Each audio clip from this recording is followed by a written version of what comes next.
আপনি চয়েস করুন, ঠিক আছে আপনি চয়েস করুন কোনটা আপনার পছন্দ হয়।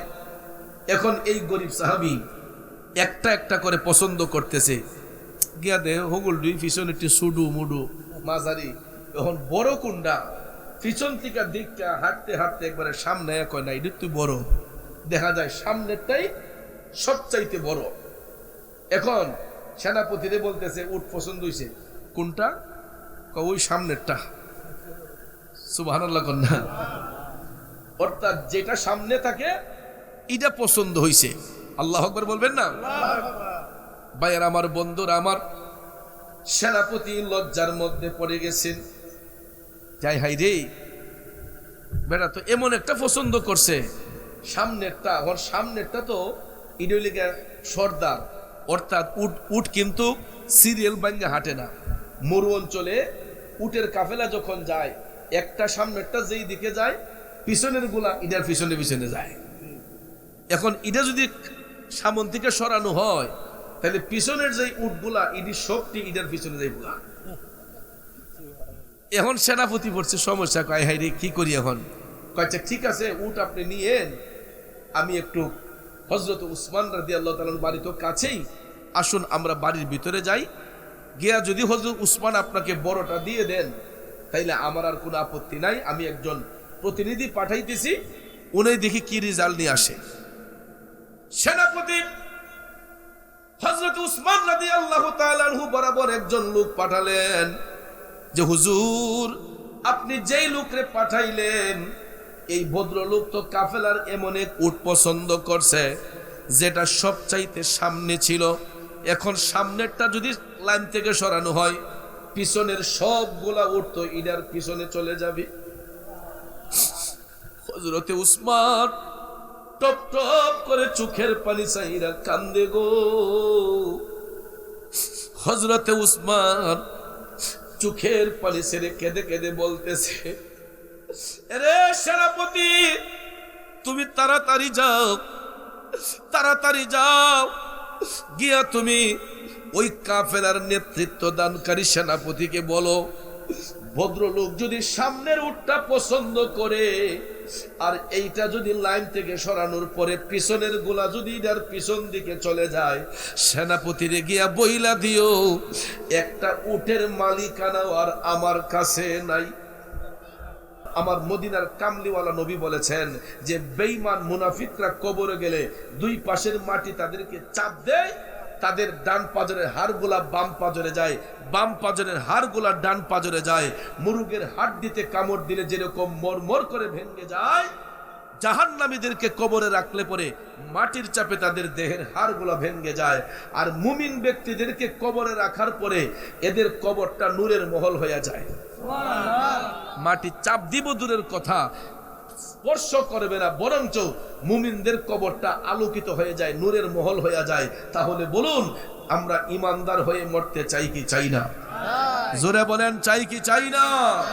যেহেতু আমার আর মালিকানা থাকতো না, আমি লিখকে দিলাম আপনারে আমারে 15,000 দিনার দিবেন। কয় হাজার? তখনকার সময়ের 15,000 দিনার কি বাড়ির কাছে কথা? এত বিশাল অ্যামাউন্ট কেউ সাহস করতো না ভাইয়ের আমার। কিন্তু হযরতে উসমান আমার নবীকে খুশি করার জন্য, নবীর উম্মতদেরকে সহজভাবে পানি ব্যবহার করে দেওয়ার জন্য তখনকার সময়ের 15,000 দিনার দিয়া ইহুদির কাছ থেকে লিখিত আকারে ওই পানির কূপটা কিনলেন। হযরতে উসমান কাগজটা হাতের মধ্যে লইয়া এবার হাইটা হাইটা আমার দয়াল নবীর কদম মুবারকে, দয়াল নবী আপনার দরবারে আমি গোলাম হাজির হইয়াছি, দয়াল নবী আপনার দরবারে আমি গোলাম হাজির হইয়া। আমার নবী ডাক দিয়া কই উসমান প্রায় মাস পার হইয়া গেল তোমারে দেখি না, উসমান কোথায় ছিলাম? হযরতে উসমান ডাক দিয়া কই নবী গো, ইয়া রাসূলুল্লাহ, মায়ার নবী গো আপনার উম্মতরা পানির পিপাসায় কাতর ছিল, ইহুদির বাচ্চা আপনাকে পানির কূপটা দেয় নাই। নবী গো, আমি ওই দিন থেকে সিদ্ধান্ত নিয়েছিলাম, যতদিন ওই পানির কূপটা মুসলমানদের জিম্মায় না আসবে ততদিন পর্যন্ত আমি দয়াল নবীর সামনে গিয়া দাঁড়াবো না। ইয়া রাসূলুল্লাহ, নবী গো, আপনার নুরানি নজর মুবারকের কারণে, আল্লাহ পাকের অশেষ দয়ার বরকতে আমি ইহুদির কাছ থেকে পানির কূপটা একেবারে কিনে আনছি। ৬২ নম্বর আয়াতে পাকের মধ্যে স্পষ্ট করে বলে দিয়েছেন, বিসমিল্লাহির রহমানির রহিম,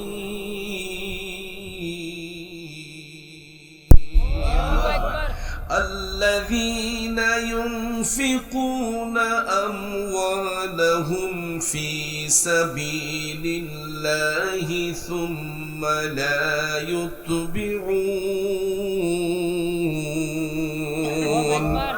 জোরে বলুন ঘোষণাকার।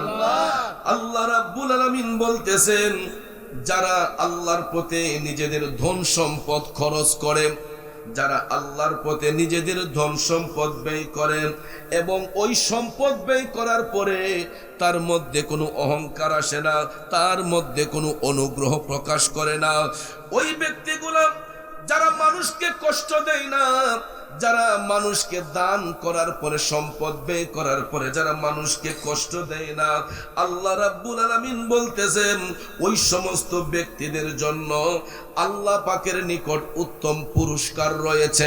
জোরে কোন সুবহানাল্লাহ। সুম্মা লা ইউতবিউনা মা আনফাকু মান্নাও ওয়ালা আযান লাহুম আজরুহুম ইনদা রাব্বিহিম। যাদের মধ্যে অহংকার থাকে না, যারা দান করার পরে কোনো তকব্বরি করে না, আমার আল্লাহ কয় ওই সমস্ত ব্যক্তিদের জন্য আমি আল্লাহর পক্ষ থেকে রয়েছে উত্তম পুরস্কার। ওয়ালা খাউফুন আলাইহিম ওয়ালা হুম ইয়াহজানুন। আর প্রকৃতপক্ষে ওই সমস্ত ব্যক্তিদের কোনো ভয় নাই, চিন্তা নাই, কারণ তাদের হেফাজত করবেন কে? বন্ধুরা আমার, আমাদের দেশের মধ্যে দেখবেন কিছু কিছু মানুষ প্রচুর সম্পদের মালিক, কিন্তু এরা এমন ভাবে দান করে, এক হাতে দান করলে আরেক হাতে খবর জানে না, এমন লোকও আমাদের সমাজে আছে। আবার আরো কিছু কিছু সম্পদশালী ব্যক্তি আছে, দেখবেন চিটারি বাটফারি করে কিছু টাকা পয়সা হয়ে গেলে নিজের নামটা প্রধান অতিথি দেওয়ার জন্য, বিশেষ অতিথি দেওয়ার জন্য, সভাপতি দেওয়ার জন্য দেখবেন এরা 10,000, 20,000, 50,000, 1 লক্ষ টাকা পোলা বান্ডি দিয়ে কইব আমার যদি দেশ তাইলে আমি 50,000 টাকা দিব। আসেনি? ঈদগার মাঠে, মসজিদের মাঠে বড় বড় ঘোষণা, আমার নামটা ইহানো দিয়া দিও তাইলে দিমু। আসেনি? বাবাজিরা আমার,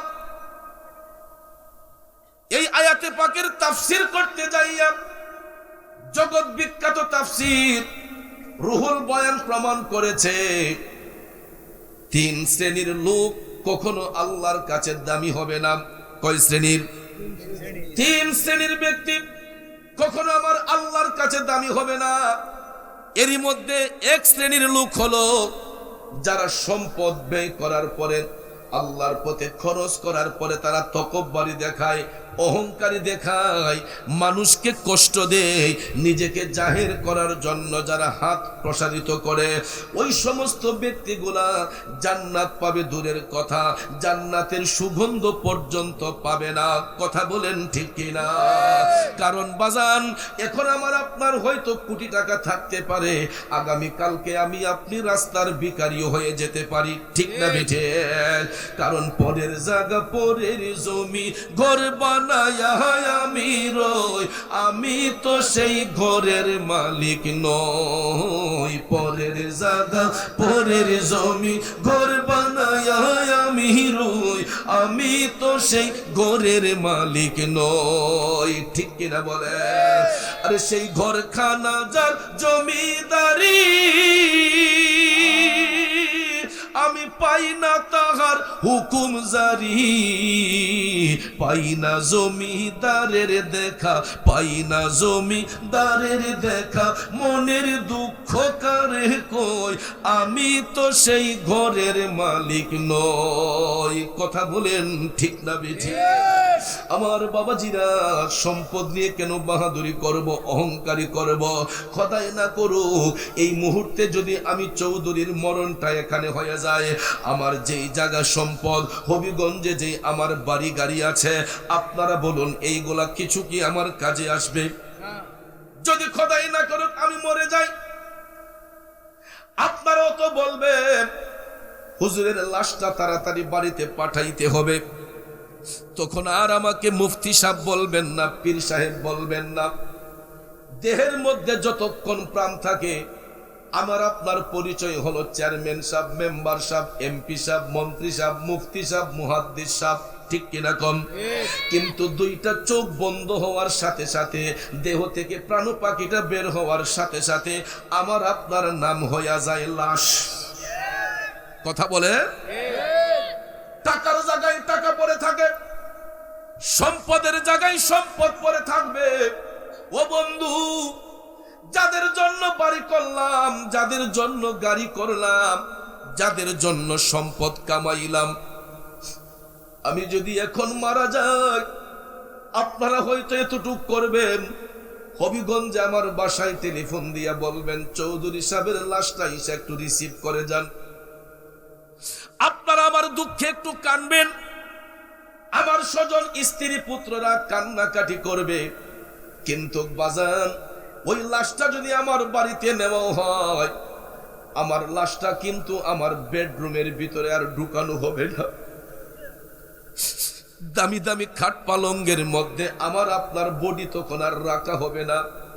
ঘরের বারান্দার মধ্যে হয়তো একটা চাটি বিছাইয়া, না হয় 3টা কলা গাছের টুকরা দিয়া আমার আপনার নিতর দেহটাকে এই পুষ মাস শীতের মধ্যে, মাঘ মাসে শীতের মধ্যে দেখবেন পাতলা একটা চাদর দিয়া কাফন পরানোর আগ পর্যন্ত রাখা হয়। এরপরে দেখবেন সাদা 3 টুকরা মার্কিন কাপড় আনা হয়, বড়ই পাতার গরম জল দিয়া, গোসল দিয়া ইমাম সাহেব হুজুর আইসা আমার আপনার গায়ের মধ্যে সেই পোশাকটা লাগাইয়া দিবে। ওই দেহের মধ্যে পোশাকটা লাগানোর পরে আমার আপনার দেহটাকে এমন একটা নির্জন জায়গায় নেওয়া হবে গো, যেই জায়গাটার নাম হলো কবর। ওই কবর দেশের মধ্যে একটা কবর খনন করা হইব। আমরা তো দুনিয়ার মধ্যে বাড়ি করতে যাইয়া আগে সিম্পল দেখি, কথা কোন ঠিক না? বাড়ির ক্যাটালগ দেখি, বাড়িটা কোন ভাবে বানাইলে সুন্দর হবে, বিল্ডিংটা কয়তলা বানাইলে কিভাবে ডিজাইন করলে সুন্দর হবে। আপনারা বলেন আমাদের আসল বাড়ির ডিজাইনের কোনো পরিবর্তন আছে? গরিব ব্যক্তির জন্য যেই ডিজাইন, রাস্তার ফকিরের জন্য যেই ডিজাইন, শিল্পপতি এমপি মন্ত্রীর জন্য একই ডিজাইন। আব্বারে, দুনিয়ার জমিনে বড় লোকরা ঘর বানাইলে দেখবেন কত দামি দামি টাইলস লাগায়, কত মার্বেল পাথর লাগায়। কিন্তু সমাজপতি শিল্পপতি যদি মারা যায়, গরিব লোকটা মারা গেলেও বাঁশঝাড় থেকে বাঁশের টুকরা কিন্তু ঠিকই কাটতে হয়। বাড়ির কাছে বাঁশের ঝাড় না থাকলে বাজার থেকে বাঁশ কিনে আনতে হয়, চাষ কিনে আনতে হয়। ওই মাটির উপরে কোনো নরম বিছানা থাকবে না, মাটির উপর কোনো নরম বিছানা থাকবে না। গরিব লোকটার জন্য যেমন শিল্পপতির জন্য এই রকম বিছানারও কোনো পরিবর্তন নাই। কথা বলেন ঠিক কিনা? 3 জন ব্যক্তি কবরে না, ইমাম মৃত দেহটা কবরে শোয়াইবে, বিসমিল্লাহি ওয়া আলা মিল্লাতি রাসূলিল্লাহ এই বলে কবরের মধ্যে লাশটা শোয়াইয়া দেখবেন আস্তে আস্তে করে বাঁশ দিয়া কবরের গ্যাপটা পূরণ করা হয়। একজন একজন করে উঠে যায়, শেষ পর্যন্ত পর্যন্ত বাঁশ যখন পায়ের কাছে আনা হয় তখন যেই লোকটা থাকে নিচে তারও দুইজনে টান দিয়া উঠাইয়া ফেলে। বাঁশ দেওয়ার পরে কবরটাকে ঘুর অন্ধকার করার জন্য উপরে আবার চাষ দেওয়া হয়। এরপরে দুই পাশের মাটি টাইনা টাইনা টাইনা কবরের উপরে আইনা দেওয়া হয়। 40 কদম দূরে যাইয়া ইমাম সাহেব হুজুর বলে একবার সূরা ফাতিহা পড়েন, 3 বার সূরা ইখলাস পড়েন, দুরূদ শরীফ পড়েন, মিলাদ কিয়াম পড়েন। এরপরে মুনাজাত দিয়া দেখবেন সবাই বাড়িতে যায়। 1 দিন 2 দিন 3 দিন কান্না করা হয়। আপনারা বলেন 4 দিনের বেলায় কি চোখে আর পানি থাকে না? তখন দেখবেন ওই বাবার সম্পদ নিয়ে সন্তানরা ভাগ বাটোয়ারা শুরু করে। বাবার সম্পদ নিয়ে 2-3টা ভাই থাকলে কই পুবের চকের জমিন আব্বা আমারে দিছে, বাজারের ভিটটা আব্বা আমারে দিছে, অমুক গড়টা বাবা আমারে দিয়া গেছে। এরপরে দেখবেন ভাইয়ে ভাইয়ে দ্বন্দ্ব হয়, মারামারি হয়। কথা বলেন ঠিক না বিঠে? এই জন্য ভাইরা যারা বান্দা থেকে আল্লাহর বন্ধু হয়, যারা বান্দা থেকে আল্লাহর বন্ধু হয়, আল্লাহর বন্ধু যারা হয় এরা মুমিন মুত্তাকি। এরা কোনোদিন সম্পদ নিয়ে মারামারি করে না, সম্পদের পিছনে দৌড়ে না। এরা সব সময় মওলাকে পাবার জন্য দৌড়ে। কথা কোন ঠিক কিনা? যেমন ভাইরা আমার আল্লাহ বলেছেন যারা সম্পদ আল্লাহর পথে ব্যয় করে এবং কোনো মানুষকে কষ্ট দেয় না এবং যারা সহযোগিতা করে, দানের হাত প্রসারিত করে, এরা বান্দা থেকে আল্লাহর বন্ধু হয়। আর এদের জন্য আমার আল্লাহ পুরস্কার নির্ধারণ করে রেখেছেন। এমনই একজন নবীর সাহাবী যিনি কোরআনে পাকের এই আয়াতটা শোনার পরে এত সম্পদের মালিক ছিলেন, অর্ধেকটা পৃথিবী যিনি কিনতে পারতেন। নবীর একজন সাহাবী যিনার নাম হলো হযরতে উসমান যুন নূরাইন রাদিয়াল্লাহু তাআলা আনহু। সুবহানাল্লাহ কোন সুবহানাল্লাহ। আমরা 1-2 কোটি টাকার মালিক হইলে বাপ রে বেড়াদের ফেভারিটি হন জানা, ঠিক নিও কাকা? ঠিক।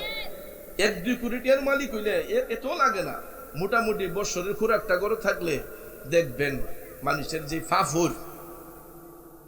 এ বন্ধু, হযরত উসমান রাদিয়াল্লাহু তাআলা আনহুর এত পরিমাণ সম্পদ ছিল, তিনি ইচ্ছে করলে পুরাটা মদিনা শরীফ কিনে ফেলতে পারতেন। কিন্তু আমার নবীর গোলামিতে মশগুল হওয়ার সঙ্গে সঙ্গে ওনার মধ্যে অহংকার, রিয়া বলতে কোনো জিনিস ছিল না। এত সম্পদের মালিক হওয়ার পরেও হযরতে উসমান রাদিয়াল্লাহু তাআলা আনহুর মধ্যে বিন্দু মাত্র কোনো রিয়া ছিল না, ফখর ছিল না। বাজানো, ইসলামের প্রথম যুগে যখন একটা যুদ্ধ সংগঠিত হয়েছিল, ওই যুদ্ধটার নাম হচ্ছে তাবুকের যুদ্ধ। কিসের যুদ্ধ? ওই মুহূর্তে মুসলমান নবীর উম্মত যারা ছিলেন, সাহাবী যারা ছিলেন, তাদের অর্থ সংকট ছিল। তাবুকের যুদ্ধ যখন শুরু হয়েছিল তখন মদিনা শরীফের মধ্যে অর্থ সংকট ছিল। আমাদের দেশও দেখবেন কিছু কিছু সময়ে আমরা অর্থনৈতিক ক্রাইসিসে পড়ে যাই যখন চৈত্র মাস আসে, ঠিক না বিজি? ঠিক। ফাল্গুন চৈত্র মাসও দেখবেন গৃহস্থের হাত খালি হয়ে যায়। জমিন চাষাবাদ করতে করতে ফসল উঠানোর আগ পর্যন্ত আমাদের অনেকের হাতে টাকা পয়সা থাকে না। বিশেষ করে এটা আমাদের ভাটি এলাকায় যারা বৈশাখী ফসলের মৌসুম নিয়ে যারা সব সময় ব্যস্ত থাকে, ঠিক কিনা বলেন? এই টাইমটা থেকে আমরা অর্থ সংকটে পড়ি না? অনেক মানুষ দেখবেন ফাল্গুন চৈত্র মাস আসলে তখন তাদের একটা অর্থ সংকট হয়।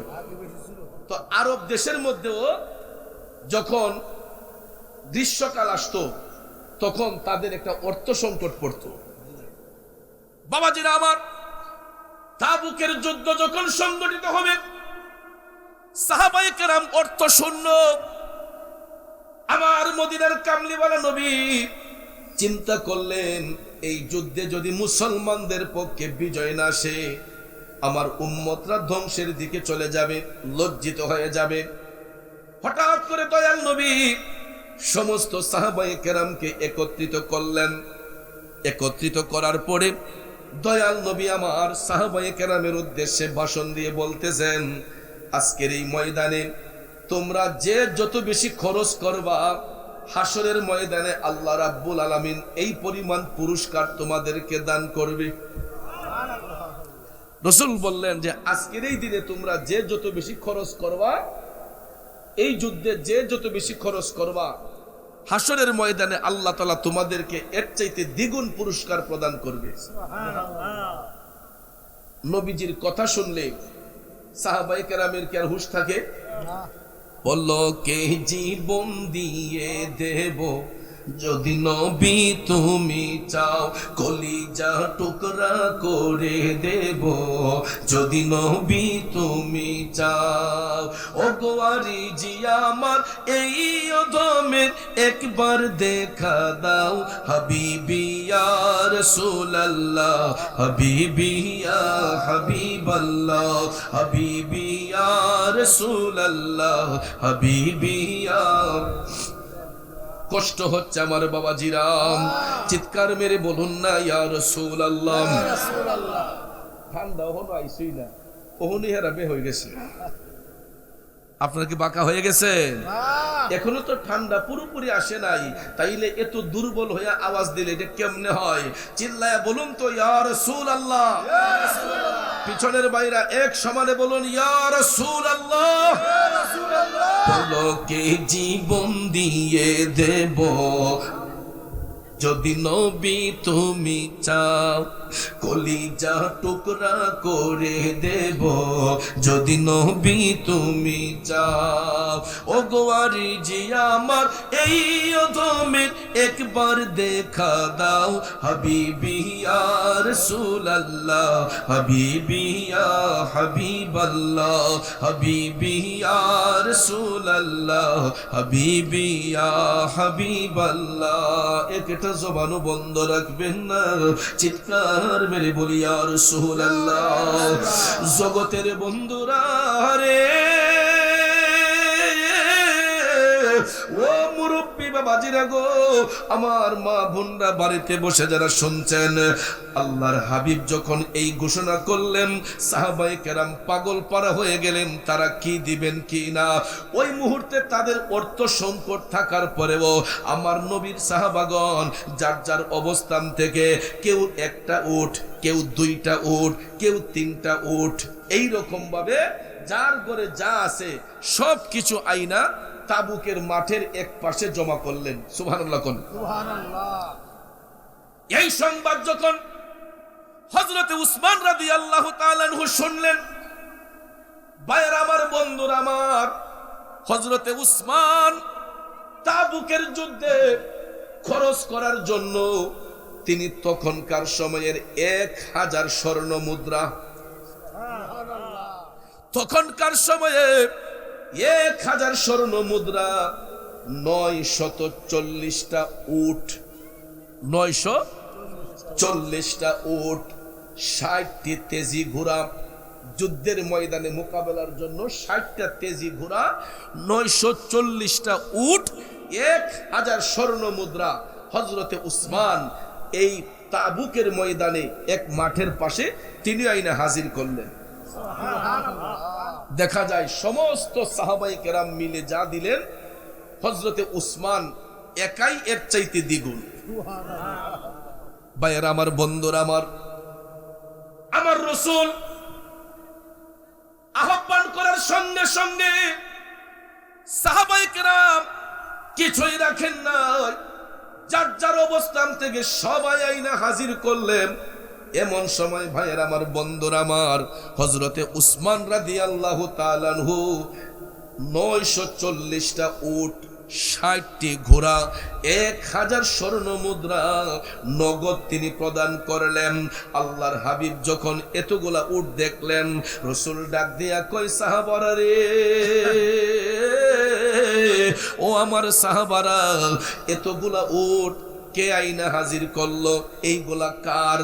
বন্ধুরা আমার, বাবাজিরা, এমন সময় হযরতে উসমান রাদিয়াল্লাহু তাআলা আনহু নবীর পিছনে গিয়া দাঁড়াইলেন। না জানি অহংকার চলে আসে, না জানি কোনো তকব্বরি চলে আসে। ভাইয়েরা আমার, হযরতে উসমান মাথা নিচু করে আমার নবীর পিছনে দাঁড়াইলেন। রাসূল যখন বললেন এতগুলা উট কে দান করলো? হঠাৎ করে একজন সাহাবী ডাক দিয়া কয়, নবী গো, ইয়া রাসূলুল্লাহ, আমাদের সবার ঘরে এখন অর্থনৈতিক ক্রাইসিস, এরপরে নবী গো আমরা সামর্থ্য অনুসারে এই সাইডের গুলা আমরা সবাই আনছি, আর এখানে 940টা উট, 60টি ঘোড়া আর এই 1000 স্বর্ণ মুদ্রা দান করেছেন আপনার সাহাবী হযরতে উসমান যুন্নুরাইন। আমার রাসূল হযরতে উসমান রাদিয়াল্লাহু তাআলা আনহুর এই দানের বদান্যতা দেখে মুচকি হেসে রাসূল বললেন, উসমান তুমি তো জ্ঞানী হয়ে গেছো। সুবহানাল্লাহ। জ্ঞানী শব্দের অর্থ হলো ধনী। জ্ঞানী শব্দের অর্থ কি? ধনবান ব্যক্তি। রাসূল বলতেছেন, উসমান তুমি তো জ্ঞানী হয়ে গেছো। সুবহানাল্লাহ কন্যা। হযরতে উসমান এই কথা শোনার পরে খুশি হওয়ার কথা না বেজার হওয়ার কথা? তিনি মনে মনে খুশি, কিন্তু তিনি টপ টপ করে চোখের পানি ছেড়ে কান্না করতেছেন। ইয়া রাসূলুল্লাহ, নবী গো, এত বড় উপাধি আমি উসমানকে দিলেন, আমি ইসলামের জন্য কি করতে পারি ইয়া রাসূলুল্লাহ? তখন তিনি টপ টপ করে চোখের পানি ছেড়ে কান্না করতেছেন। ওরে যাহার দনে হইলাম ধনী, যাহার মানে হইলাম মানি। খারাপ লাগে বাজান? ভাত খাইলে, ফল খাইলে পেটের ক্ষুধা নিবারণ হয়, আর আল্লাহ নবীর শান গাইলে রুহের ক্ষুধা নিবারণ হয়। তো পেটের ক্ষুধাও নিবারণ করতে হবে, রুহের ক্ষুধাও নিবারণ করতে হবে, ঠিক কি না? এই জন্য আমার রাসূল বলছেন যে অত পেট ভরে খাইও না, খাওয়ানটাও হিসেব করে খাইতে হবে। রাসূল বলেছেন পেটটারও 3 ভাগে ভাগ করে নিও, 1 ভাগে রাখবা দুনিয়াবি খাবার, আরেক ভাগে রাখবা পানি, আর আরেক ভাগে রাখবা মৌলার জিকির। এই জন্য বাবাজিরা, ভাত খাইলে ফল খাইলে পেটের ক্ষুধা নিবারণ হয়, আল্লাহ নবীর জিকির করলে, নবী ওলির শান গাইলে রুহের ক্ষুধা নিবারণ হয়। ওরে যাহার দনে হইলাম ধনী, যাহার মানে হইলাম মানি, ওরে যাহার গুণে হইলাম গুণী, প্রাণে বিশ্বাস রয়া আমার, মুর্শিদ আমার রম্য হলে আগ দুয়ারে পাহারাদার, তাই তো আমি শুইয়া থাকি সংবাদ লই না দুনিয়ার। আল্লাহু আকবার। হযরত উসমান কয়, আমার ইজ্জত, আমার সম্মান সবকিছু নবীর কারণে, আমার বলতে তো আমার কিছু নাই, আমার বলতে তো আমার কিছু নাই। ভাইয়ের আমার, বন্ধুরা আমার, হযরত উসমান যখন তিনি জ্ঞানী উপাধি পাইলেন, রাসূল যখন বললেন উসমান তুমি তো জ্ঞানী হয়ে গেছো, সাথে সাথে হযরতে উসমান উনার বাড়িতে যাইয়া তিনি একটা দান তহবিল গঠন করলেন। তিনি একটা দান তহবিল গঠন করলেন, একটা ফান্ড গঠন করলেন, আর ওনার কর্মচারীদেরকে বলছেন যে আজকের পর থেকে কেউ যদি এখানে আসে, দিন রাত 24 ঘন্টা এটা খোলা থাকবে, 24 ঘন্টা এটা খোলা থাকবে, কেউ যেন এখান থেকে নিরাশ হইয়া না ফিরে। নবীর প্রেমিকেরা, হযরত উসমান এই ফান্ড গঠন করার পরে তিনি নির্দেশ দিলেন এটা 24 ঘন্টা ওপেন থাকবে, কখনো যেন বন্ধ না হয়। দিনে রাইতে 24 ঘন্টা যারা আসবে এখান থেকে যেন কেউ খালি না ফিরে। বন্ধুরা আমার, বাবাজিরা, হযরতে উসমান রাদিয়াল্লাহু তাআলা আনহুর এই দানের ফান্ড দেখা আমার মদিনার কামলিওয়ালা নবী খুশি হয়েছেন। দয়াল নবী হযরতে উসমান রাদিয়াল্লাহু তাআলা আনহুর জন্য দোয়া করেছেন। হঠাৎ একদিন একজন গরিব সাহাবী আমার নবীর কাছে গিয়া বললেন, ইয়া রাসূলুল্লাহ, নবী গো, আমার চলতে বড় কষ্ট হয়, ইয়া রাসূলুল্লাহ, আমার চলতে বড় কষ্ট হয়, আমাকে আপনি এই মুহূর্তে কিছু সাহায্য করুন। সুবহানাল্লাহ। সুবহানাল্লাহ। একজন সাহাবী নবীজির কাছে এসে বলতেছে, ইয়া রাসূলুল্লাহ, আমি চলতে বড় কষ্ট হয়, আমার একটু সাহায্য করেন। আপনারা বলেন আমার নবীর কাছে কোনো কমতি আছে? রসুল চাইলে মুহূর্তের মাঝে ওই লোকরে বাদশা বানাই দিতে পারতেন কিনা? কথা কয় না। মুহাম্মদ মুস্তাফা নবী সাল্লাল্লাহু আলা, তিনি বাদশার বাদশাহ কামলিওয়ালা, তিনি বাদশার বাদশাহ কামলিওয়ালা। ঠিক কিনা বলেন? আমার রাসূল ইচ্ছা করলে মুহূর্তের মধ্যেই এই লোককে বাদশা বানাই দিতে পারতেন, কিন্তু রাসূল চিন্তা করলেন আমি আমার উসমানের ঈমানদার একটু যাচাই করব। সুবহানাল্লাহ কোন যে উসমানকে শুধু আমি নবীর কথাকেই গ্রহণ করলো, গরিবদের প্রতি আমার উসমানের ভালোবাসাটা কেমন, আমি রাসূল আজকে এটা একটু জাস্টিফাই করব। সুবহানাল্লাহ কোন। মাঝে মাঝে দেখবেন অনেক বড় বড় অফিসাররা তাদের নিচে যে কর্মচারী আছে এদেরকে দেখবেন অনেক সময় অনেক কিছু দিয়ে টেস্ট করে। আছে না এরকম?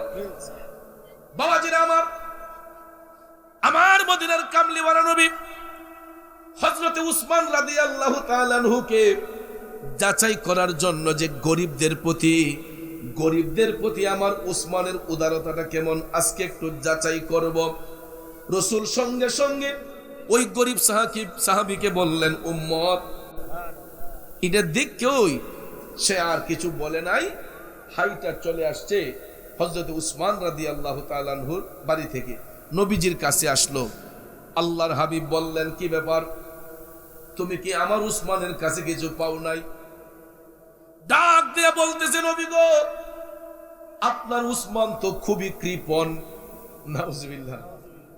ইয়া রাসূলুল্লাহ, আপনি কার কাছে পাঠাইলেন? সে তো এত বখিল মানুষ, কৃপণ মানুষ। নবী গো, যে খেজুরগুলা রাস্তার মাঝে পড়ে আছে, ময়লা বালি মাখা খেজুরগুলা আপনার উসমানে আমি দেখছি এগুলা টুকায়া টুকায়া বালতিতে জমাইতেছে। সে নিজেই খাইবে কি, আমারই দিবে কি? ইয়া রাসূলুল্লাহ, এই অবস্থা দেখা আমি তার কাছে কিছু চাইই নাই। আমার নবী মুস্কি মুস্কি হাসতেছেন। রাসূল মুস্কি মুস্কি হেসে দিয়ে বললেন, উম্মত তুমি আজকে আবার যাও, তুমি আজকে আবার আমার উসমানের বাড়িতে যাও। তুমি নিশ্চয়ই কোনো ভুল করেছো, আমার উসমান তোমাকে কখনো খালি ফিরাইয়া দিবে না। আবার তুমি আমার উসমানের বাড়িতে যাও। নবীজি আদেশ করছেন, এটাও তো মানতে হবে, ঠিক না বেঠিক? দ্বিতীয় দিন ওই গরিব সাহাবী আবার তিনি হাইটা রওনা হলেন হযরতে উসমান রাদিয়াল্লাহু তাআলা আনহুর বাড়ির দিকে। যাওয়ার পরে ওই দিন বাড়িতে ঢোকার আগেই দেখতেছে হযরতে উসমান রাদিয়াল্লাহু তাআলা আনহু ওনার কর্মচারীদেরকে ধমকাইতেছেন। কি করতেছেন? ধমকাইতেছেন। ধমকানোর কারণে এই লোকে বাড়িতে গিয়ে যখন দেখছে হযরত উসমান ধমকাচ্ছেন, এই ডরে সে আর বাড়ির ভিতরে ঢুকছে না। কই দেখি কেন ধমকাইতেছে। গিয়া দেখতেছে ওনার কর্মচারীরা কুপির শৈলটা বাড়াই দিছে। কুপি চিনছেন নি? আমাদের পোলা পান্ডা এগুলো এখন চিনবে না, আপনারা চিনবেন যারা আমাদের লেভেলের, আমাদের বয়সের। কারণ আগে যখন কারেন্ট ছিল না তখন সন্ধ্যার আগেই কেরাসিন তেলাই না বাতি জ্বালাইতে হতো, কুপি জ্বালাইতে হতো, ঠিক না বেজি? তো কুপির শৈলটা বাড়াই দিলে কেরাসিন বেশি খাইব না কম খাইব? তেলটা বেশি খাইব না কম খাইব? তো এই শৈলটা যখন বাড়াই দিছে, এই কারণে অপচয় করার কারণে হযরত উসমান ওনার কর্মচারীদেরকে ধমকাচ্ছেন। এইটা দীক্ষা এই গরিব সাহাবী কারবারটা দেখছেন, তাই নিয়ে বলে ধনী লোক। দেখো তাই নিয়ে বলে ধনী, একটু তেল বেশি খরচ করছে দীক্ষা এই কর্মচারীর দিকে ধমকাইয়া শেষ করে দিতেছে। এবার নিজেই চলবো কেমনে আর আমদানি দিব কেমনে? যাক বাবারে, আর সাউন্ড লাগতো না। দ্বিতীয় দিন আবার ওই গরিব সাহাবী হযরত উসমান রাদিয়াল্লাহু তাআলা আনহুর সঙ্গে কথা না বলে চলে আসছে নবীজির কদম মোবারকে। নিকলির বাবাজিরা, গভীর মনোযোগ। আমার রাসূল ডাক দিয়ে বললেন, উম্মত কি ব্যাপার, তুমি আজকে যে খালি হাতে আসলাম, আমার উসমান কি তোমাকে কিছু দেয় নাই? ডাক দিয়ে কয়, নবী গো, আপনার উসমানের কাছে আমাকে আর পাঠাইয়েন না, যে অবস্থা আজকে দেখছি। রাসূল বললেন, কি? কয়, নবী গো, তার ঘরের কর্মচারীরা কুপির সলতাটা বাড়াইয়া দেওয়ার কারণে তাদেরকে যেইভাবে ধমকাইছে আপনার উসমান, এই জন্য নবী গো আমি এই রাগের মাথায় আপনার উসমানকে কিছু বলি নাই, এই জন্য চলে আসছি। নবীজি আবারও মুস্কি হাসতেছেন, সুবহানাল্লাহ। এমন দয়ালো নবী আমরা কোথায় গেলে পাবো রে। বাবাজিরা, রাসূল তৃতীয় দিন আবার বললেন, উম্মত তুমি নিশ্চয়ই বড় ধরনের কোনো ভুল করতেছ, যাও তুমি আজকে আবার যাও আমার উসমানের কাছে গিয়ে কিছু চাও। তখন তৃতীয় দিন আবার যাক আজকেই শেষমেশ, আর যাইতাম না।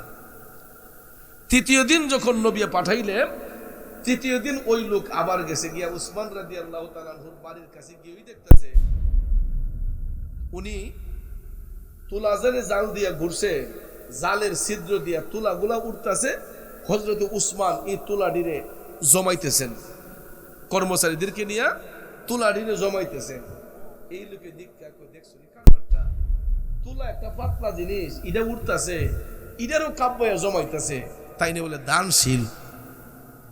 এই দৃশ্য দেখার পরে তৃতীয় দিন আবার এই লোক নবীজির কদম মোবারকে গেছে।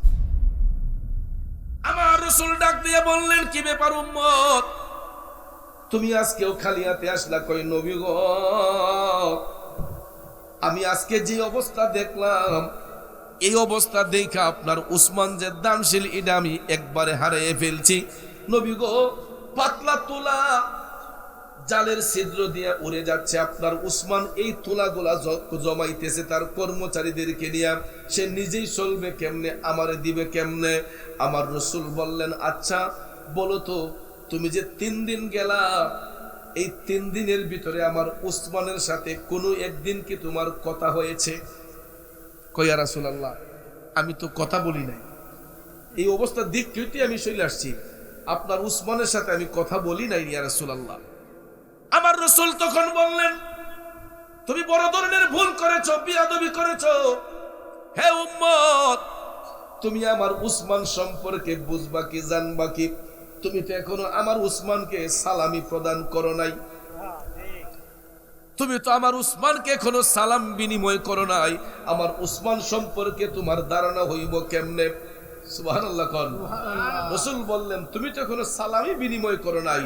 মুসলমানদের পরিচয় হলো আগে পরস্পর সাক্ষাৎ হলে সালাম বিনিময় করতে হবে, ঠিক না ঠিক? এরপরে কুশল বিনিময়, আগে সালাম এরপরে কালাম। আগে আসসালামু আলাইকুম, আমি হবিগঞ্জ থেকে নিকলি এসেছি, আপনার সাথে চিনা নাই জানা নাই, প্রথম পরিচয় হবে কিভাবে? আসসালামু আলাইকুম। তারপরে হাতটা বাড়াবো, মুসাফা করব, ভাই কেমন আছেন?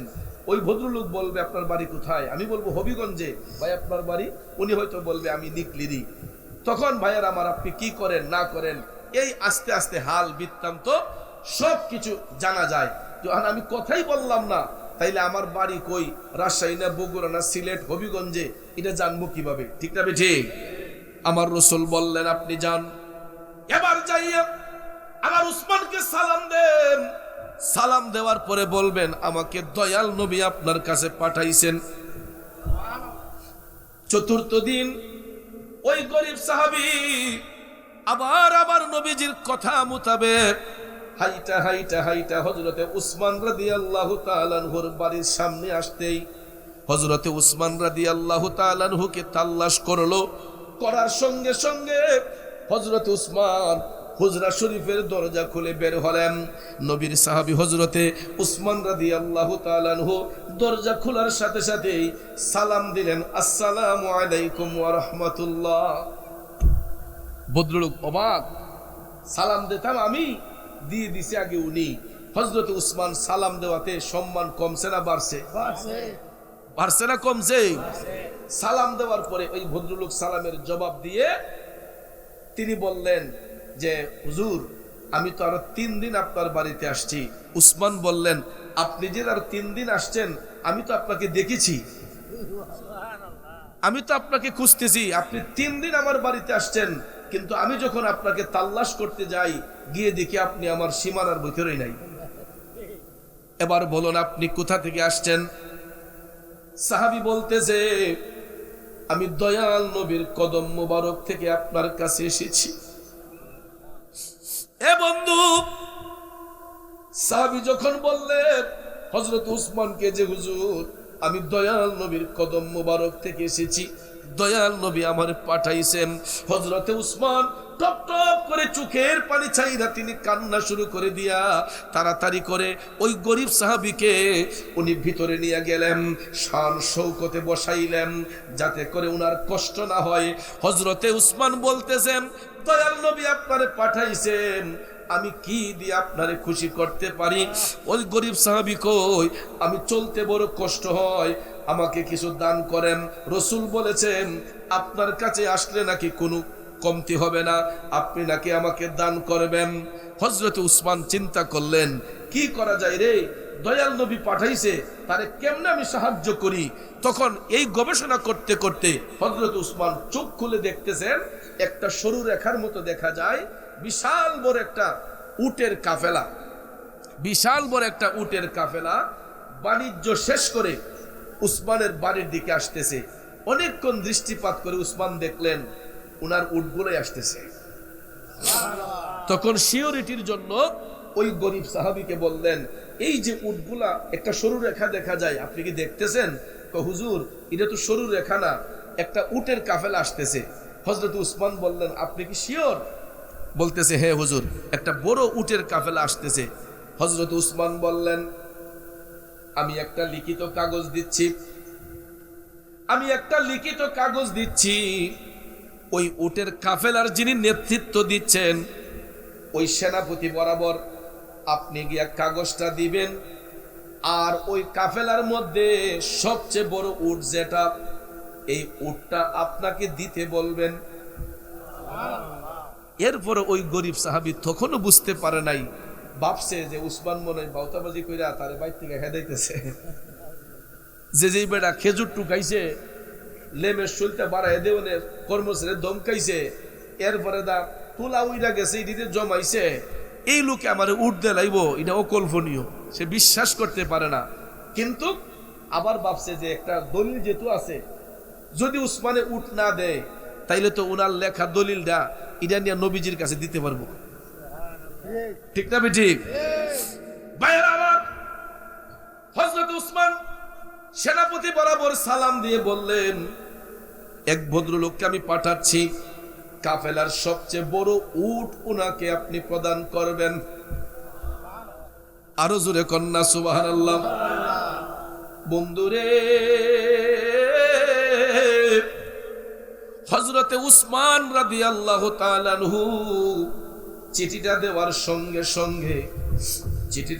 সঙ্গে সঙ্গে দেখা যায় ওই গরিব সাহাবী চিঠি হাতের মধ্যে নিয়ে হাইটা চলে গেলেন সেই কাফেলার মধ্যে। উটের কাফেলা উসমানের বাড়ির কাছাকাছি, কিন্তু বাড়িতে আসার আগেই হযরতে উসমান রাদিয়াল্লাহু তাআলা আনহুর চিঠি নিয়ে ওই গরিব সাহাবী চলে গেলেন কাফেলাতে, গিয়ে বললেন, সেনাপতি আপনি? কই হ্যাঁ। কই এই চিঠিটা একটু পড়েন। সেনাপতি চিঠিটা পড়ে দেখতেছে উসমান রাদিয়াল্লাহু তাআলা আনহুর হাতের লেখা, যে আমি এই লোককে পাঠাইছি, কাফেলার বড় উটটা ওনাকে প্রদান করেন। ভাইরা আমার, হযরত উসমান রাদিয়াল্লাহু তাআলা আনহুর হাতের লেখা পাইয়া ওই কাফেলার সেনাপতি বললেন, ঠিক আছে আপনি চয়েস করুন, কোনটা আপনার পছন্দ হয়। এখন এই গরিব সাহাবী একটা একটা করে পছন্দ করতেছে, গিয়া দে হগুল দুই পিছন একটি সুডু মুডু মাঝারি, এখন বড় কোনটা, পিছন থেকে দিকটা হাঁটতে হাঁটতে একবারে সামনে কয় না এটা তুই বড়, দেখা যায় সামনেরটাই সবচাইতে বড়। এখন সেনাপতিরে বলতেছে উট পছন্দ হইছে, কোনটা? ওই সামনেরটা। সুবহানাল্লাহ কন্যা। অর্থাৎ যেটা সামনে থাকে এটা পছন্দ হইছে। আল্লাহু আকবার বলবেন না? ভাইয়ের আমার, বন্ধুরা আমার, সেনাপতি লজ্জার মধ্যে পড়ে গেছেন। যাই হাই রে, বেটা তো এমন একটা পছন্দ করছে সামনেরটা, আমার সামনেরটা তো ইডলিগা সর্দার, অর্থাৎ উট কিন্তু সিরিয়াল ভাঙ্গা হাঁটে না, মরু অঞ্চলে উটের কাফেলা যখন যায়, একটা সামনেরটা যেই দিকে যায়, পিছনের গুলা ইটার পিছনে পিছনে যায়। এখন এটা যদি সামন থেকে সরানো হয়, তাহলে পিছনের যে উটগুলা ইডি সবটি ইটার পিছনে যাইব। এখন সেনাপতি পড়ছে সমস্যা, কয় হাই রে কি করি এখন? কয়েছে ঠিক আছে, উট আপনি নিয়েন, আমি একটু হযরত উসমান রাদিয়াল্লাহু তাআলার বাড়ি তো কাছেই, আসুন আমরা বাড়ির ভিতরে যাই, গিয়া যদি হযরত উসমান আপনাকে বড়টা দিয়ে দেন তাইলে আমার আর কোনো আপত্তি নাই, আমি একজন প্রতিনিধি পাঠাইতেছি, উনি দেখি কি রেজাল্ট নিয়ে আসে।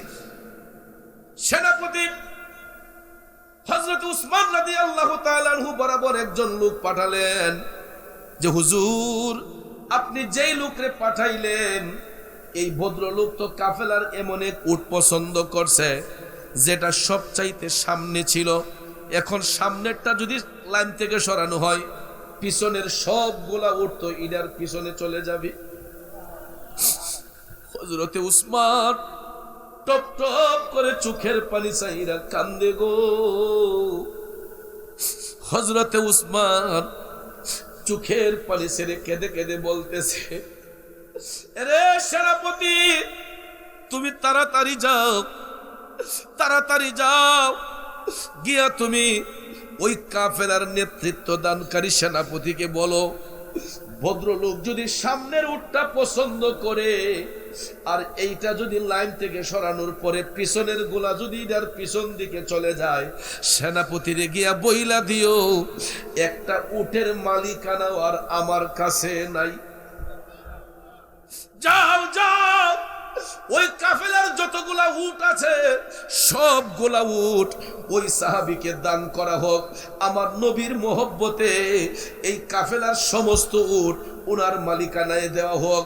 কারণ সামনেরটা যদি উনি পছন্দ করছে তাইলে বুঝতে হবে পিছনের গুলাও ইডার দিকে যাবে, এখানে আমার আর কোনো মালিকানা নাই, সবগুলা উট ওনাকে দান করা হোক।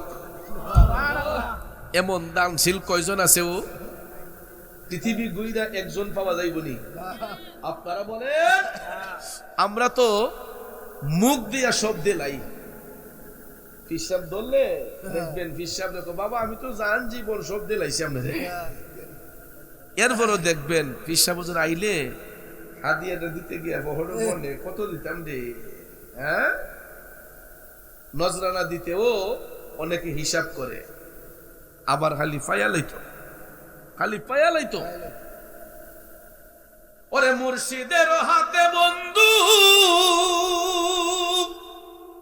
কে লুট করবে আমার সন্ধু, পাশান আছে আমার বুক, দারদারি নাই আমি তার, মুর্শিদ আমার রংমহলে আগ ধুয়ারে পারাদার, তাই তো আমি শুইয়া থাকি সংবাদ লই না দুনিয়ার। খারাপ লাগতেছে বাজান? ওরে 12 মাসে 12 আনা খাজনা লয় মুর্শিদ সুজনা, লাভটা খেয়ে আমার চাইরানা, হাজার সবুর সেগেন সার, মুর্শিদ আমার রংমহলে। বন্ধুরে, হযরতে উসমান রাদিয়াল্লাহু তাআলা আনহু কয়, আমার বলতে তো আমার কিছু নাই, এইগুলা হয়তো আল্লাহ তাআলা আমার দায়িত্বে দিয়েছেন, মালিক তো আমার মওলা পাক, এইগুলার মধ্যে আমার কোনো মালিকানা নাই, সব কিছু তিনি ইসলামের পক্ষে ব্যয় করে দিয়েছেন। আর এই দানকৃত ফান্ড আজও পর্যন্ত মদিনা শরীফ গেলে আপনারা দেখতে পাবেন। ১৫০০ বছর আগে তিনি এই ফান্ড তৈরি করছিলেন। এই ফান্ডের অধীনে কত বিলিয়ন বিলিয়ন রিয়াল আছে, ডলার আছে, এটা আরবের সরকারও হিসেব করে কইতে হতো না। হাজার হাজার billion billion billion billion dollar এই যে পৃথিবীর বিভিন্ন দেশে এইগুলা দিয়া মসজিদ হচ্ছে, মাদ্রাসা হচ্ছে, অনেক বড় বড় কমপ্লেক্স হচ্ছে, উসমান রাদিয়াল্লাহু তাআলা আনহুর দানকৃত ফান্ডের টাকা দিয়া। আপনার কাছে খবর আসেনি? থাকবো কেমনে? আমরা তো আছি মারামারি, কোন হুজুরের পাঞ্জাবি বাট্টি, কোনটা লম্বা, কেডা কি করছে না করছে, ইতালিয়া হাসি হুজুর ফাইসালি আর লা মাযহাবি সালাফি খারেজিরা ওইখানে গিয়া তেল দিতে দিতে দিতে দিতে এরা উজান যাইতে যাইতে ওই জায়গা গিয়া টাকা লইয়ে পরে হেরা, আর আমরা সুন্নিরা বাসে বাইক বিহালি মারামারি করি, আর ওই ফান্ডের টাকা আমরা আনতে পারি না। আজকে দেখেন একটা মাদ্রাসা, সুন্নি মাদ্রাসা তৈরি করতে গেলে, একটা বিল্ডিং হইতে গেলে অনেক খবর হয়, ঠিক না ঠিক? আর বাতিল ফেরকারা দেখবেন খালি ইটটা গাঁথনিটা দিলই দেখবেন 1 মাস পরে ওই দেখবেন সাত 2টা 3টা হয়ে গেছে গা। না মিথ্যা বললাম? এই ক্যাম্পাসের টাকা দিয়ে কয়টা ইট কিনবেন? ইটি তো নেগাহের ওই বাচ্চা। মসজিদ মাদ্রাসা যে ক্যাম্পাস করে বাই দিয়া যান গাড়ি আটকাইয়া দিয়া যান দিতে দিতে তো ইডির 3 ভাগের 2 ভাগের ওই নেগা, 1 ভাগ দিয়ার কয় হাজার ইট হইব, কথা কয় না?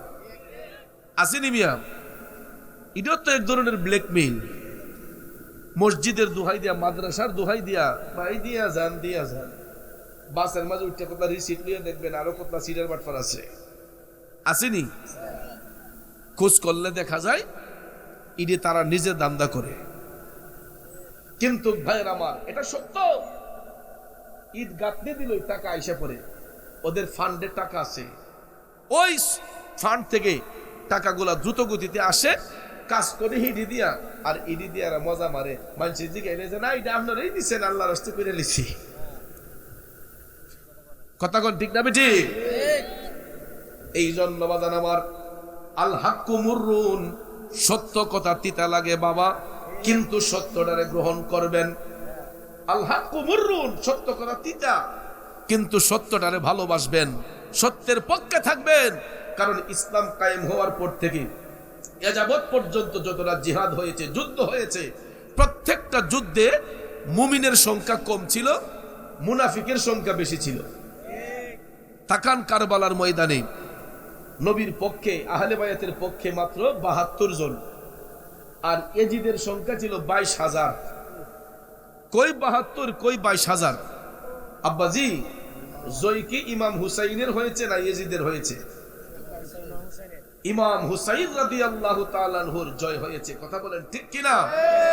এজিদের কবরের কোনো চিহ্নই নাই, কিন্তু ইমাম হুসাইন রাদিয়াল্লাহু তাআলা আনহুর পবিত্র রওজা মুবারক আছে না নাই? কথা কোন আছে না নাই? তাইলে বাজান, হকের পক্ষে যারা জীবন দিবে, এরা দুনিয়া ছেড়ে যাবার পরেও তাদের কবরটা নূরের মহল হয়ে যায়। এটা আমার কথা নয়, আমার মদিনার কামলিওয়ালা নবী বলেছেন যে বেঈমান মুনাফিকরা কবরে গেলে 2 পাশের মাটি তাদেরকে চাপ দেয়, তাদের ডান পাজরের হাড়গুলা বাম পাজরে যায়, বাম পাজরের হাড়গুলা ডান পাজরে যায়। মুরুগের হাড় দিতে কামড় দিলে যেরকম মরমর করে ভেঙে যায়, জাহান্নামীদেরকে কবরে রাখলে পরে মাটির চাপে তাদের দেহের হাড়গুলা ভেঙে যায়। আর মুমিন ব্যক্তিদেরকে কবরে রাখার পরে এদের কবরটা নূরের মহল হয়ে যায়। মাটি চাপ দিব দূরের কথা, স্পর্শ করবে না, বরঞ্চ মুমিনদের কবরটা আলোকিত হয়ে যায়, নূরের মহল হয়ে যায়। তাহলে বলুন, আমরা ইমানদার হয়ে মরতে চাই কি চাই না? জোরে বলেন, চাই কি চাই না? কারা কারা চাই? 2টা হাত তুলে দেখাই। নারায়ে তাকবীর, নারায়ে রিসালাত, আহলে সুন্নাত ওয়াল জামাত।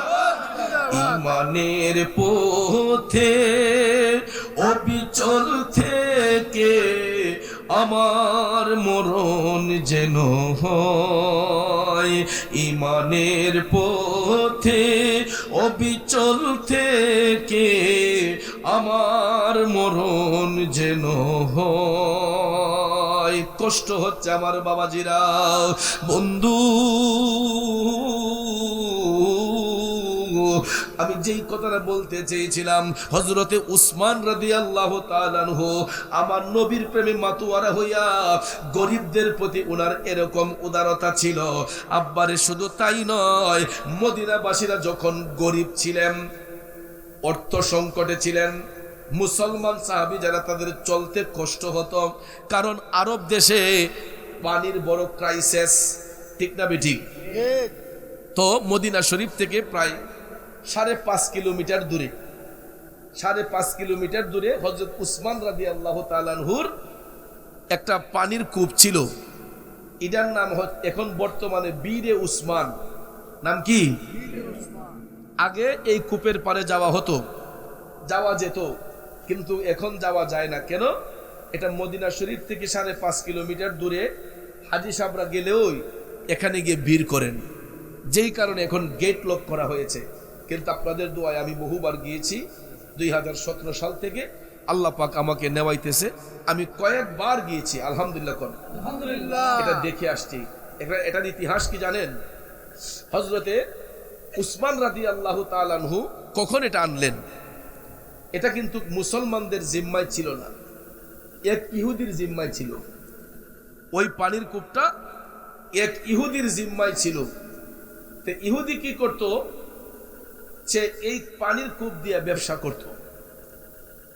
1 দিনার 2 দিনার কইরা সে পানি বিক্রি করত। এখন নবীর সাহাবী যারা, মুসলমান সাহাবী যারা, তারা তো গরিব ছিলেন। অনেকের পক্ষে তো টাকা দিয়ে পানি কিনা সম্ভব হতো না। ভাইয়েরা আমার, বন্ধুরা আমার,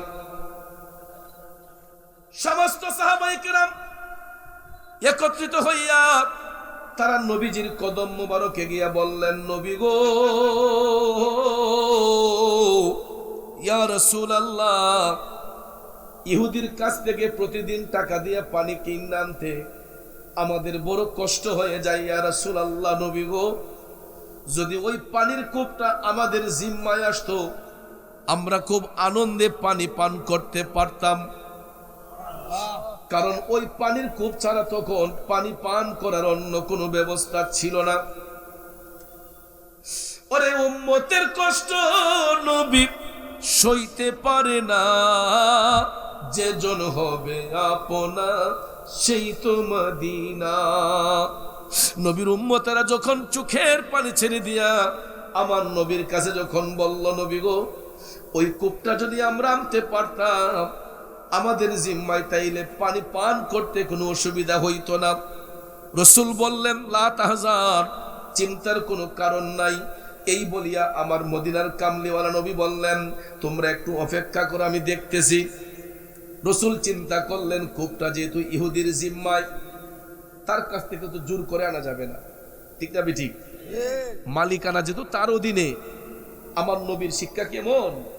রাসূল ভাবলেন তাকে আগে বুঝাইয়া বলি। আমার নবী হাইটা হাইটা ওই ইহুদির বাড়িতে গেলেন। যাওয়ার পরে ইহুদিকে ডাক দিলেন যে, ভাই, আমি রাসূল তোমার ওই পানির কূপটা কিনতে এসেছি জান্নাতের ঝর্ণার বিনিময়ে। রাসূল বললেন, তুমি এই পানির কূপটা আমাকে দিয়ে দাও, হাসরের ময়দানে এর বিনিময়ে আমি তোমাকে একটা জান্নাতের নহর প্রদান করব। ইহুদি ডাইরেক্ট আমার রাসূলকে বলল যে, না, আমি এটা বিক্রি করব না, আমি এটা বিক্রি করব না। এটার দ্বারা জান্নাতের নহর আমি কখন পাবো, এটার তো কোনো স্টেশন নাই। নাউজুবিল্লাহ। আমার জান্নাতের নহর প্রয়োজন নাই, আমার পানির কূপ আমার কাছেই থাকুক। আমার রাসূল যদি ইচ্ছে করতেন মুহূর্তের মধ্যে কূপটা আনতে পারতেন কিনা, কিন্তু ইহুদি যখন ডাইরেক্ট আমার নবীরে নিষেধ করলো, দিবে না, নবী কি খুশি না বেজার? আমার নবী একটু বেজার হয়ে গেলেন। নবীজির চোখের পানিটা টপ টপ করে পড়তেছে যে আমার উম্মতরা এই কূপের পানি ছাড়া তো পানি পান করতে পারে না।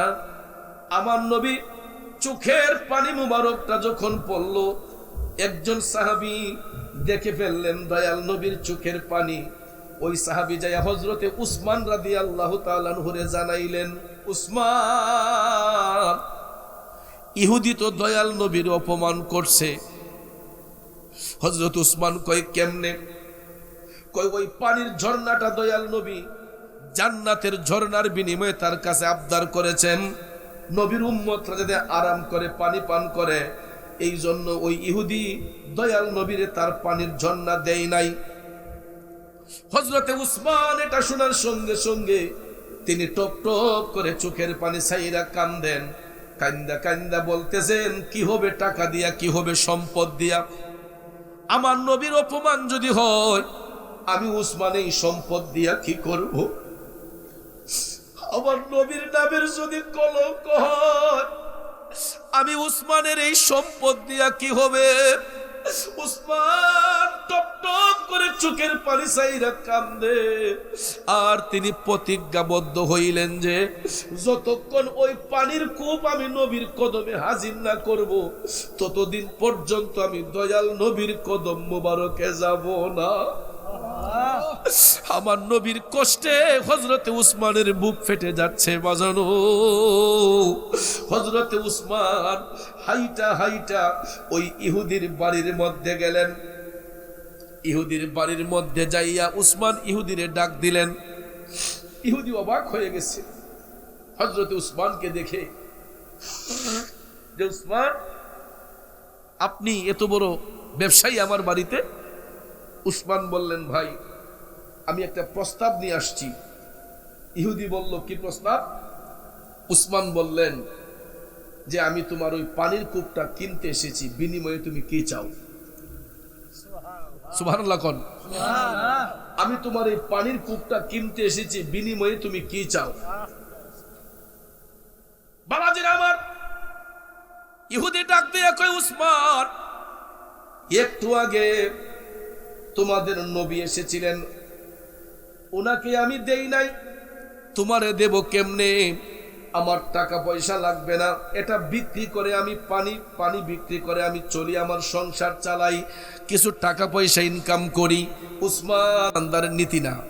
একদিনের জন্য ভাড়া আনছেন, একদিন পরে হযরত উসমান ইহুদির কাছে গিয়া আবার চাবি বুঝাই দিয়া বলেন, ভাই এই নাও তোমার কূপের চাবি, তোমার কাছে দিলাম, আমার তো কমিটমেন্ট শেষ।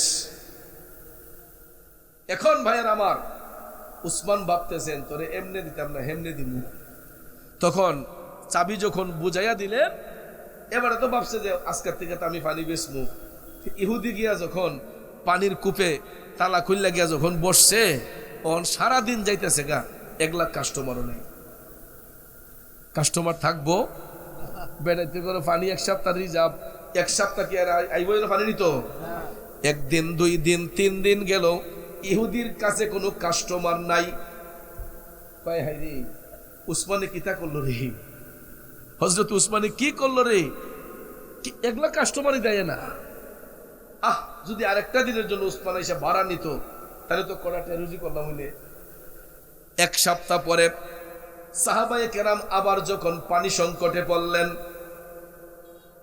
আবার হযরত উসমান ডাক দিয়ে বললেন, মদিনার মুসলমান ভাইরা, আমি উসমান যতদিন বেঁচে থাকব, আমার সম্পদ যতক্ষণ পর্যন্ত থাকব, আমি আমার মৃত্যুর আগ পর্যন্ত মদিনার মুসলমান ভাইদের সেবা করে যাব। তোমরা চিন্তা করো না। পরের দিন 1 সপ্তাহ পরে হযরত উসমান আবার ইহুদির বাড়িতে গেলেন।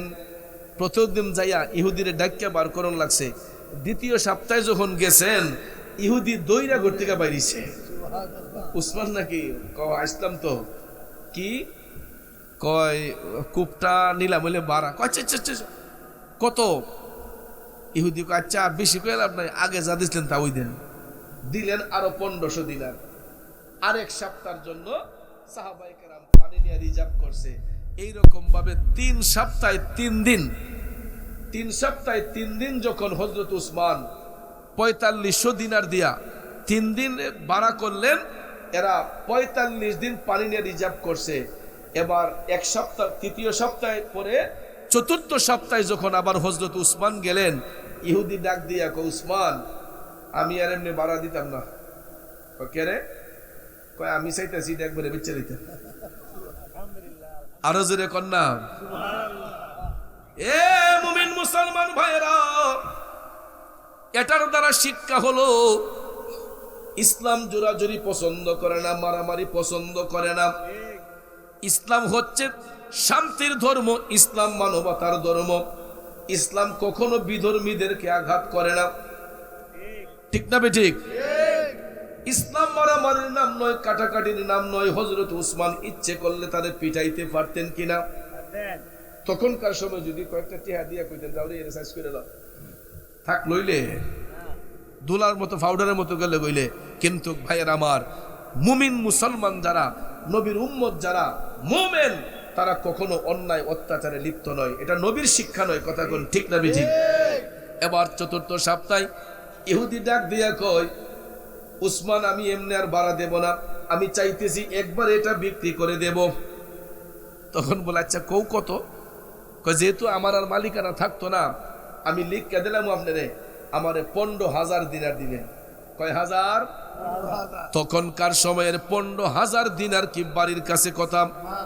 এত বিশাল অ্যামাউন্ট কেউ সাহস করতো না ভাইয়ের আমার। কিন্তু হযরতে উসমান আমার নবীকে খুশি করার জন্য, নবীর উম্মতদেরকে সহজভাবে পানি ব্যবহার করে দেওয়ার জন্য তখনকার সময়ের 15,000 দিনার দিয়া ইহুদির কাছ থেকে লিখিত আকারে ওই পানির কূপটা কিনলেন।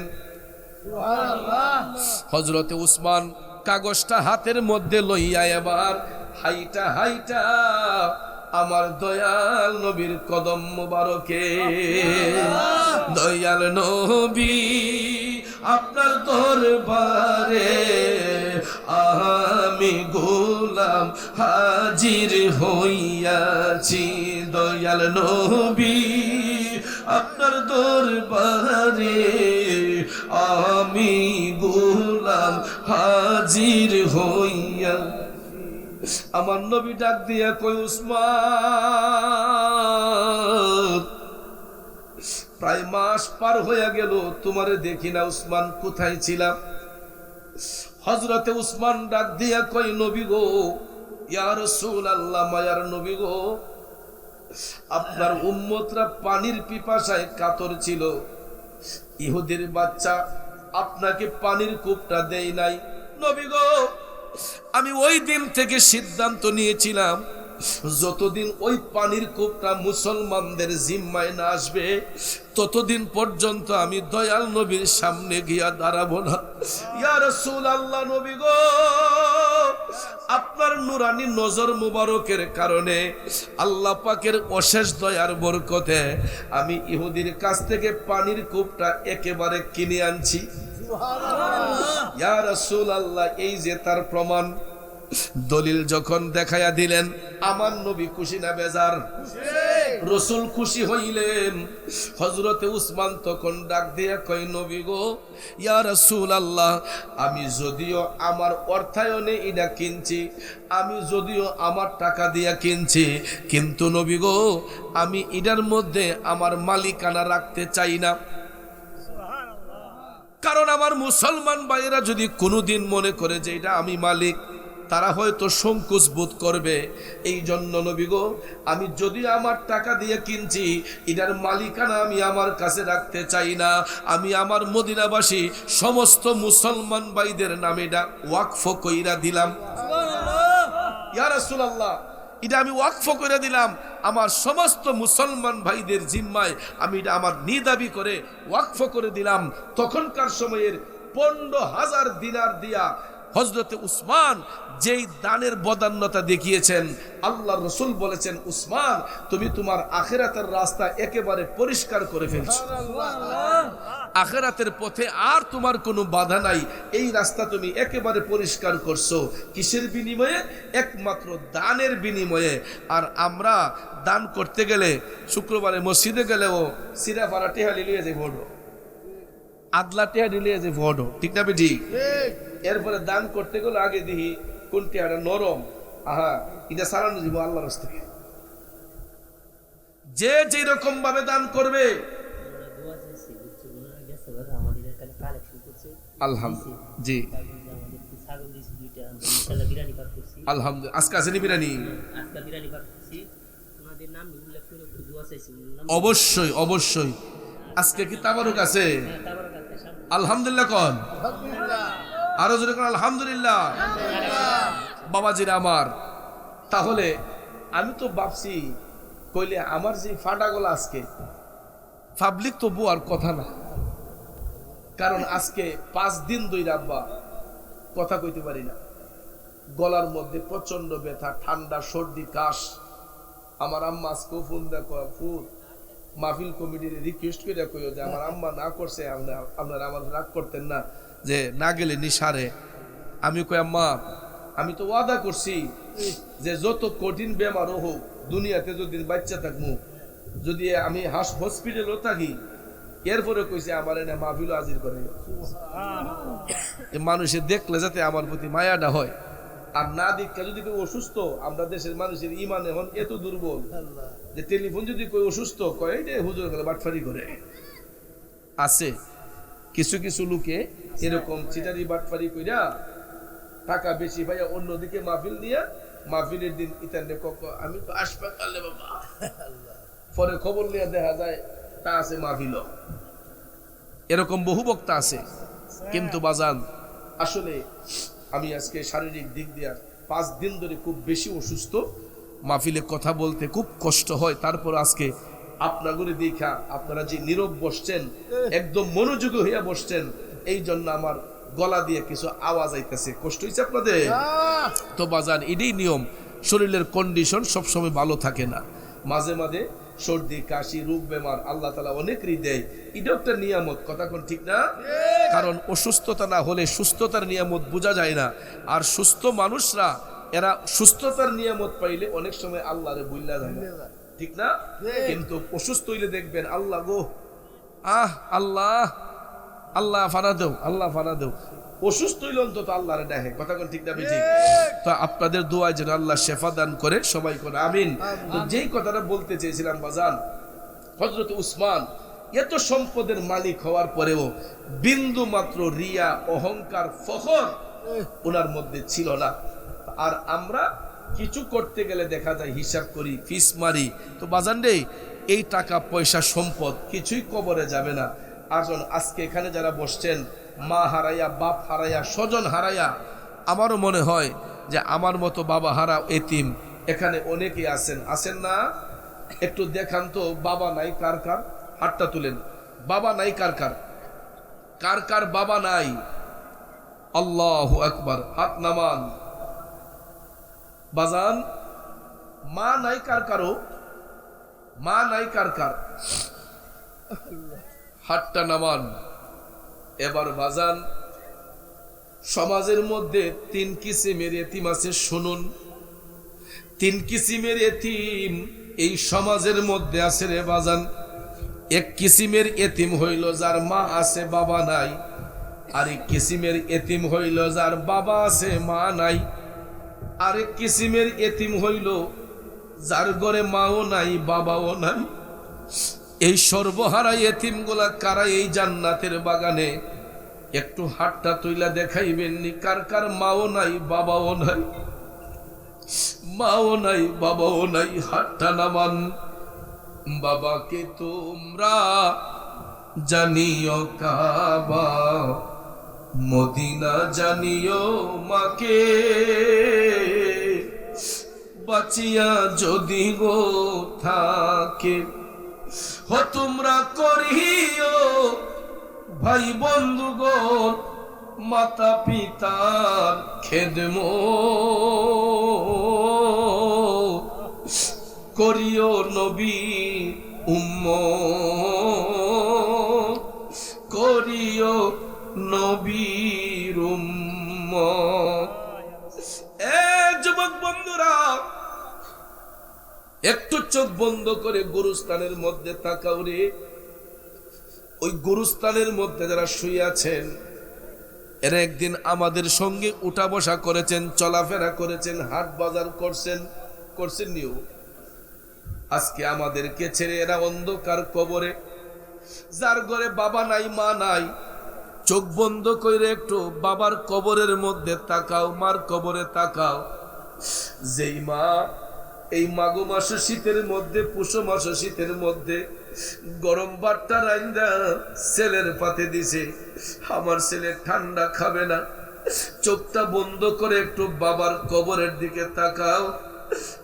যেই বাবা নিজের মুখে খাবার না দিয়া বড় মাছের মাথাটা সন্তানের পাতে তুইলা দিছে, মুরগের রানের পিসটা না খাইয়া সাইডের পিসটা খাইছে, ওই বাবা আজকে অন্ধকার কবরে, ওই কবরবাসীরা অপেক্ষা করতেছে। আমরা হয়তো তাদেরকে দেখি না, কিন্তু কবরবাসী রুহু আমাদেরকে দেখতেছে। কখন আমরা বলবো ওয়াকুর রাব্বির হামহুমা কামা রব্বায়ানি সগীরা। ওই ডাক্তার অপেক্ষায় কবরবাসীর আছে। এই জন্য বাজার একটু কবরের কথা চিন্তা কইরা, দুনিয়াটা আমার আপনার জন্য চিরস্থায়ী নয়। আজকে আছে কালকে নাই। টাকা পয়সা সম্পদ কবরে যাবে না। ওই কবরবাসীর আত্মার শান্তির জন্য আগামী 13তম বার্ষিক মাহফিলটাকে কবুল করার জন্য, আগামী 13তম বার্ষিক মাহফিলটাকে সাকসেস করার জন্য আমি 4টা মায়ের সন্তান প্রথমে আমি দেখব। 4টা মায়ের সন্তান আমি দেখতে চাই। আগামী বছর আপনারা যে প্যান্ডেল করছেন, এটা অনেক বড় প্যান্ডেল। যদি গেট প্যান্ডেল হয়, আমার মনে হয় কমপক্ষে মাইক সহ আমার মনে হয় 40,000 টাকা কম হবে না, ঠিক না? মাইক প্যান্ডেল 40,000 টাকার কম হবে না। এটা একজনে কইলে স্টক করে মরে যাবো গা। এটা একজনের পক্ষে সম্ভব হইতো না। তাইলে 4টা লোক আমি দেখতে চাই হাজার হাজার লোকের ভিতরে, যে হুজুর আমরা 4টা ভাই মিললে আগামী মাহফিলের প্যান্ডেল দিমু। এর ভিতরে 4টা অংশ 40,000 টাকার 4 ভাগ করলাম, 10,000 টাকা করে। একটা আল্লাহর বান্দা বরকতি হাত উঠাইয়া তার বাবা অন্ধকার কবরে, ওই বাবার আত্মার শান্তির জন্য ভাটি বাংলার একটা উজ্জ্বল নক্ষত্র আমি দেখতে চাই। সে সেই তার বাবাকে ভালোবাসে। 10,000 টাকার বিনিময়ে হাতটা উঁচু করে বলেন, হুজুর আগামী মাহফিলে প্যান্ডেলের খরচ বাবদ আমি 10,000 টাকা দিব। 4টা মায়ের সন্তান আমি দেখতে চাই যে হুজুর আমার নামটা আগে লেখেন। মাত্র 10,000 টাকা। শরীরটা বেশ ভালো না। আবার এখান থেকে মাহফিল শেষ করে আপনারা তো বাইরে গিয়ে ঘুমাইবেন, আমার কোনো ঘুম নাই। আবার চট্টগ্রাম যাবো, আগামীকালকের মাহফিল চট্টগ্রাম কর্ণফুলী, আবার এরপরের দিন বৈরব। প্রতিদিন আসি এই গোলামি। তো বাজান একটু মোহব্বত কইরা, অসুস্থ মানুষটা আপনাদের কাছে আবদার করছে, 10,000 টাকা দেবেন না? ধনী লোক আসেনি ওই এলাকার মাঝে একটা লোক। আমার মা বোনেরা গো, মহিলা প্যান্ডেলে অনেক মা বোন বইসা আছেন। এখন তো পুরুষের চাইতে মা বোনদের কলেজাটা বড়। দানের দিক দিয়ে পুরুষরা পিছিয়ে থাকে, মহিলারা পারলে চাই যায় না, কলেজাটা ছিঁড়ে দিলেই তো ঠিক নিও। আমার মায়ের মতো আপন জন কিতারে, আমার গলার লোকে মাইকটাও ডেম করে নিলা বাবা, এটা কামটা করলা কিতা? কোনো রিবাব নাই, ইকো নাই, তোমার কি বয়স প্রসেসর নাই? আমার মায়ের মতো আপন জন, মায়ের মতো আপন জন ত্রিভুবনে নাই। মায়ের কদমের নিচে জান্নাত দিলেন খোদাই, মায়ের কদমের নিচে জান্নাত দিলেন খোদাই। আসিনি আমার আব্বাজি, 10,000 টাকা। মাশাআল্লাহ, মারহাবা ভাই। আপনার নামটা কি? সাদা গেঞ্জি, নামটা কি? একটু দাঁড়ান ভাই, নামটা কোন নাম ছিলেন না? জনাব আলম মিয়া ভাই। আব্বা আম্মা সেনি ভাই, মাও নাই বাবাও নাই। দেখো রে বন্ধু, দেখো আমার যুবক বন্ধু আলম মিয়া ভাই, আজকে হয়তো টাকা পয়সার অভাব নাই, কিন্তু কিয়ামত পর্যন্ত 2টা জিনিসের অভাব। মা ডাকতে পারবে না, বাবা ডাকতে পারবে না। ঘরে গেলে জানি অন্তরটা ছিঁড়ে যায়। 2টা ঈদের দিনে আমরা কত সন্তান মারে সালাম করি, বাবারে সালাম করি, কিন্তু আমার আলম ভাই ঘরে যাইয়া তো আর মার পায়ে সালাম দিতে পারবে না, বাবার পায়ে সালাম দিতে পারবে না। ওরে আমার আলম ভাই, চিন্তার কোনো কারণ নাই। মা বাবার রূহ আপনার দিকে তাকায় আছে গো ভাই। ওই মা বাবার ধন্য সন্তান আলম মিয়া, মা বাবার কবরে আত্মার শান্তির জন্য আগামী এই মাহফিলের প্যান্ডেলের খরচ বাবদ 10,000 টাকা করবে দান। আল্লাহ যেন রোজ হাসরে বাড়াইয়া দেই ইজ্জত সম্মান। জুড়ে জুড়ে বলেন মারহাবা। নারায়ে তাকবীর, নারায়ে রিসালাত। এমন আলম ভাইয়ের মতো আর একটা বাবা হারা এতিম আসনি রে। হুজুর আমার নামে লেখেন 10,000 টাকা। বরকতি হাত উঠাই আমি 4টা মায়ের সন্তান আবদার করছি, শত শত লোকের ভিড়ে মাত্র 4টা লোক বরকতি হাত উঠাইয়া